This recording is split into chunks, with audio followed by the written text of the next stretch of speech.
Hey, it's good to see you. Hope you're well. It's, what is the date? It's Tuesday, the 19th of July. And it's going to be the hottest day of the year in the UK. And here I am, absolutely sweating my arse off in my study. And but outside is even hotter. I think we were at about 34, 35 degrees at midday. For those of you that are not in the UK and going, that's nothing. Yeah, it's probably nothing. But for the UK, it means the entire country stops. I mean, nothing works. It's the same when we have a little bit of snow, nothing works. Everything grinds to a halt. And today, roads won't work, and trains won't work, and aeroplanes won't take off. And lots of people won't work, because it's just too fucking hot. So anyway, it's a warm day, and I wanted to give you an update because I haven't checked in and said hello for a while. I checked in with the Willow Tree group last night to see how they were coping with the heat. I've thought a lot in the last few days about those of you who will be in hospital right now, and especially those in hospital having their stem cell transplant.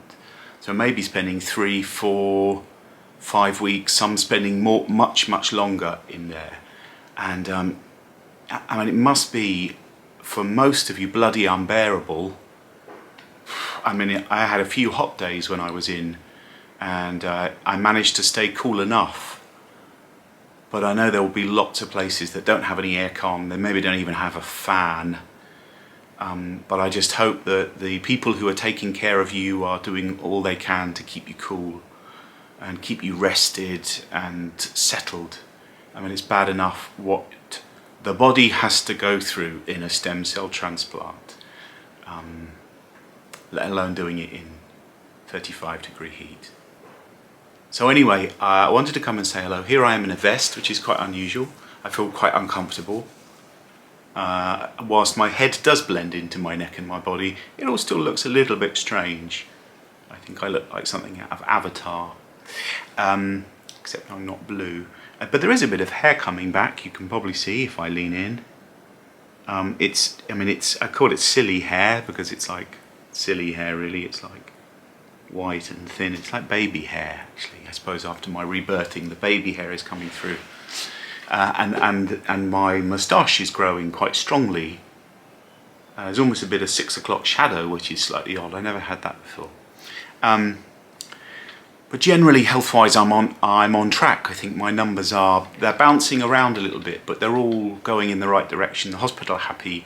I don't go back until, I think it's 2 weeks I go back for more blood tests, just to check in. And then on the 13th, I think I have my PET scan at the Royal Marsden, and then on the 15th, I have a full CT scan back at St George's. And then sometime that week or the next week I'll get the results from my transplant consultant. And they'll really tell me what's happening inside my body, what's worked, what hasn't worked, hopefully to tell me that I'm still in remission. And then I'll go back under the care of my oncologist and we'll see what happens then. So August the 19th is kind of the release date, and I'm already into planning lots of things that we can do as a family, and going out to a restaurant, and we're planning on going to an escape room, which seems a little bit weird considering I feel like I've been in some kind of escape room already, having spent 3 weeks in St George's Hospital not able to escape. The first thing I then do is go and spend an hour in an escape room. Which, considering I'm actually not very good in an escape room, I'm just checking that everything's tidied up afterwards. After Kelly and Mia kind of burgled the place, I tidy it all up, that's my job. But anyway, it doesn't actually matter the activity as long as I'm out somewhere with Kelly and Mia doing something that feels vaguely human and interactive, and that feels really important. So I'm generally doing good. I had a massive blip last week. My painkillers, so I take some very strong neuropathic painkillers called pregabalin. I take the highest dose I can take, which is 600 milligrams a day. I've been taking that for about 7 months. And sometimes I have 300 milligram tablet, which I take 2 of. Sometimes I have 150 milligrams, which I take 2 in the morning and 2 at night. And I was starting to run low, and I was waiting for my pharmacy to deliver them to me. It kept saying they were going to deliver them, and then I ran lower, and then I started taking 150 in the morning and 150 at night, and then I would just take 150 because that was all I had left, and I wanted to string them out. And then I had none for a day, and for 2 days I felt absolutely shot. I was very agitated. I was very anxious. I felt very upset. I felt I was unable to settle myself, unable to calm myself. It was awful. It was about 36 hours, and I couldn't quite work out what was happening. Why I just felt everything unsettled me. Nothing seemed like a good idea. I didn't really want to eat. It was truly awful. I felt like I was going mad. And I googled pregabalin, and whilst they are a neuropathic painkiller, they are also used as an anti-anxiety drug, which I maybe knew when I started taking them, but to be honest, in December there was so much going on I probably didn't care. So it's been helping me, I guess, manage this whole 7 months. It's been a bit of a prop to me. It's been a prop for my pain, but it's also been a prop for my psychological and emotional state. And it felt like a huge punch in the gut to realise this, to just to acknowledge how I was feeling, but B, then also to realise the enormity of this. I'm taking some really strong drugs, which I can't just stop, and I take other strong drugs which are happily given to me. Let's move that up from 300 to 600. I know I'm sure it's all done with all the right reasons, and it has helped me. And then I go, fuck, I'm taking a huge amount of a strong painkiller that can be addictive. I have another one as well that I take at night. So anyway, look, I'm back on the 600. Kelly went to pick up my prescription because the pharmacy decided that they don't actually do deliveries, despite me waiting 6 days for them. There was an error on the app. So Kelly went to get them for me, and I'm back on them, and I felt better within 24 hours. I feel more settled again, but there will have to be a process for starting to reduce them. I think I've just spent a lot of time in the last few weeks being very shocked by how big this whole thing is. How enormous the last 7 months have been in our life. And sometimes I go, stage 4 cancer? Fucking hell. Where the shit did that come from? Sorry, excuse my swearing. That's what I'm feeling right now. Anyway, that's what I had. That's what we're working through. I am taking really strong painkillers. They do clearly have an effect on my mood and my anxiety. Maybe they've really helped me get through these 7 months. I know lots of people have said, you're so strong, you're so positive. Oh, maybe if I wasn't taking those drugs, maybe I'd be a fucking wreck on the floor. And it also gave me an insight into people who experience very deeply disabling anxiety must spend their entire life times 100.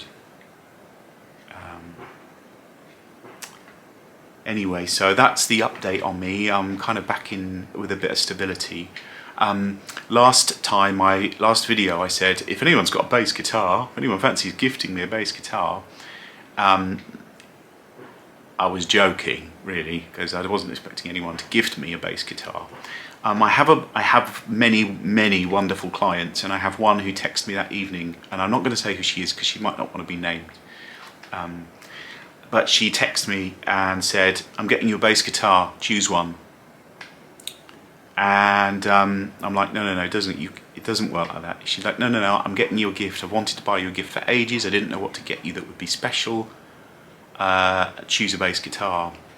So after a bit of toing and froing, knowing that she is relentless, so she was, whatever I said, I was getting a bass guitar. So I have, and I'm going to show you now, the most beautiful, that's my arm by the way, a most beautiful Fender guitar. This is she, Fender bass. It's a thing of absolute beauty. I'm not going to play it now because it's not plugged in. It's just divine, and I'm so grateful. I'm so moved.